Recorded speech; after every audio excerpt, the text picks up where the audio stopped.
Telugu cinema का वो superstar जिसकी एक झलक पर लाखों फैंस दीवाने हो जाते हैं। लेकिन क्या आप जानते हैं महेश बाबू आज जिस मुकाम पर हैं, वहां तक पहुंचने की कहानी एक सुपरस्टार के बेटे से शुरू होती है और एक ऐसे बच्चे तक जाती है जिसने कैमरे के सामने बहुत छोटी उम्र में काम करना शुरू कर दिया था। महेश बाबू के पिता खुद तेलुगु सिनेमा के बड़े सुपरस्टार थे, लेकिन बेटे ने उनकी छाया से निकलकर अपनी अलग पहचान बनाई। तो आखिर कौन है महेश बाबू, उनके पिता कौन थे, उन्होंने बतौर चाइल्ड आर्टिस्ट कैसे शुरुआत की और नम्रता शिरोडकर से उनकी मुलाकात कैसे हुई। इनके बहन शिल्पा शिरोडकर बॉलीवुड की जानी मानी अभिनेत्री रही हैं। आइए जानते हैं महेश बाबू की पूरी कहानी।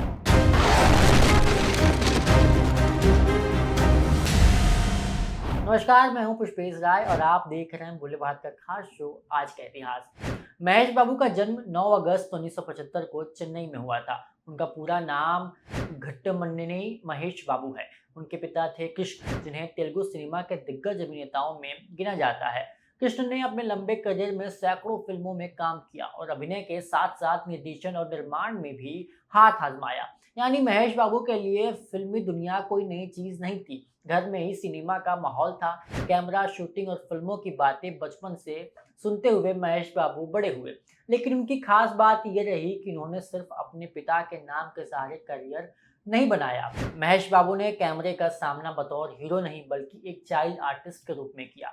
साल 1989 में फिल्म नीडा में उन्होंने बाल कलाकार के तौर पर काम किया। इसके बाद भी कई फिल्मों में उन्होंने बतौर चाइल्ड आर्टिस्ट काम किया। यानी जब उनकी उम्र खेलने कूदने की थी, उस उम्र में महेश बाबू कैमरे के सामने एक्टिंग कर रहे थे।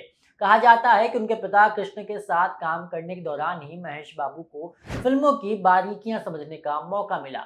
लेकिन इसके बाद उन्होंने कुछ समय के लिए फिल्मों से दूरी बनाई और अपनी पढ़ाई पर भी ध्यान दिया। यही वो दौर था जब महेश बाबू की जिंदगी में पढ़ाई और सिनेमा दोनों साथ साथ चल रहे थे। बतौर लीड एक्टर महेश बाबू ने साल 1999 में फिल्म राजा कुमारुडू से शुरुआत की। इस फिल्म में उनके साथ प्रीति जिंटा नजर आई थी। फिल्म को अच्छा रिस्पांस मिला और महेश बाबू को बतौर नए हीरो पहचान मिलने लगी। इसके बाद साल 2000 में आई फिल्म युवराज और फिर उसी साल वामसी, और यही फिल्म उनकी जिंदगी में सिर्फ करियर के लिहाज से नहीं बल्कि निजी जिंदगी के लिहाज से भी बेहद खास साबित हुई, क्योंकि इसी फिल्म के सेट पर उनकी मुलाकात हुई नम्रता शिरोडकर से। नम्रता शिरोडकर उस समय बॉलीवुड में अपनी पहचान बना चुकी थी। साल 1993 में उन्होंने फेमिना मिस इंडिया का खिताब जीता था और इसके बाद मॉडलिंग से फिल्मों की दुनिया में कदम रखा। उन्होंने सलमान खान के साथ जब प्यार किसी से होता है, कच्चे धागे, वास्तव, पुकार और हेरा फेरी जैसे फिल्मों में काम किया। और अगर नम्रता के परिवार की बात करें तो उनकी छोटी बहन शिल्पा शिरोडकर भी बॉलीवुड की जानी मानी अभिनेत्री हैं। यानी एक तरफ तेलुगु सिनेमा का सुपरस्टार परिवार तो दूसरी तरफ बॉलीवुड से जुड़ा शिरोडकर परिवार। लेकिन महेश बाबू और नम्रता की पहली मुलाकात में ऐसा कुछ नहीं हुआ था कि दोनों को पता हो कि यही रिश्ता आगे चलकर शादी में बदल जाएगा। फिल्म वामसी की शूटिंग के दौरान दोनों की दोस्ती धीरे धीरे बढ़ी। फिल्म की शूटिंग ऑस्ट्रेलिया और न्यूजीलैंड में भी हुई थी। शूटिंग के बीच मिलने जुलने और बातचीत का सिलसिला बढ़ता गया और फिर एक दिन महेश बाबू ने नम्रता को डिनर के लिए बुलाया। यहीं से दोस्ती धीरे धीरे प्यार में बदल गई। दिलचस्प बात यह है कि जिस फिल्म ने दोनों को मिलाया, वही फिल्म बॉक्स ऑफिस पर कुछ खास कमाल नहीं कर पाई। लेकिन महेश बाबू और नम्रता के लिए ये फिल्म हमेशा खास रही, क्योंकि यही वो फिल्म थी जिसने उनके जिंदगी की सबसे बड़ी कहानी शुरू की। दोनों ने अपने रिश्तों को काफी समय तक मीडिया से दूर रखा। उस दौर में नम्रता बॉलीवुड में सक्रिय थी और महेश बाबू तेलुगु फिल्मों में अपनी जगह मजबूत कर रहे थे।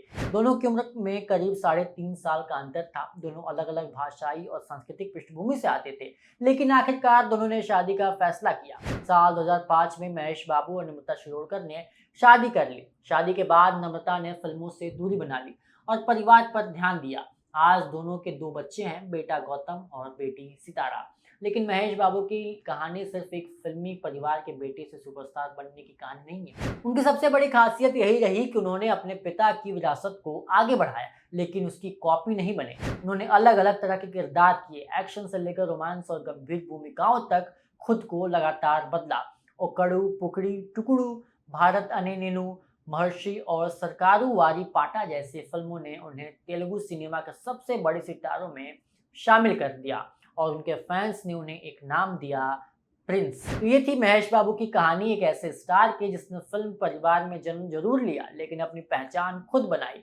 पिता सुपरस्टार कृष्ण से मिली सिनेमा की विरासत, बचपन में कैमरे के सामने मिली ट्रेनिंग और फिर नम्रता शिरोडकर के साथ शुरू हुई वो कहानी जिसने उनकी निजी जिंदगी को भी नई दिशा दी। आज महेश बाबू सिर्फ तेलुगु सिनेमा के बड़े स्टार नहीं बल्कि भारतीय सिनेमा के सबसे लोकप्रिय चेहरों में गिने जाते हैं और शायद यही वजह है कि उनके फैंस आज भी उन्हें सिर्फ सुपरस्टार नहीं, प्रिंस महेश बाबू कहकर बुलाते हैं। हमारी एक खास रिपोर्ट आपको कैसी लगी कमेंट करके जरूर बताइए। कल फिर मिलेंगे इतिहास के नए अध्याय के साथ, तब तक ले दीजिए मुझे इजाजत। धन्यवाद।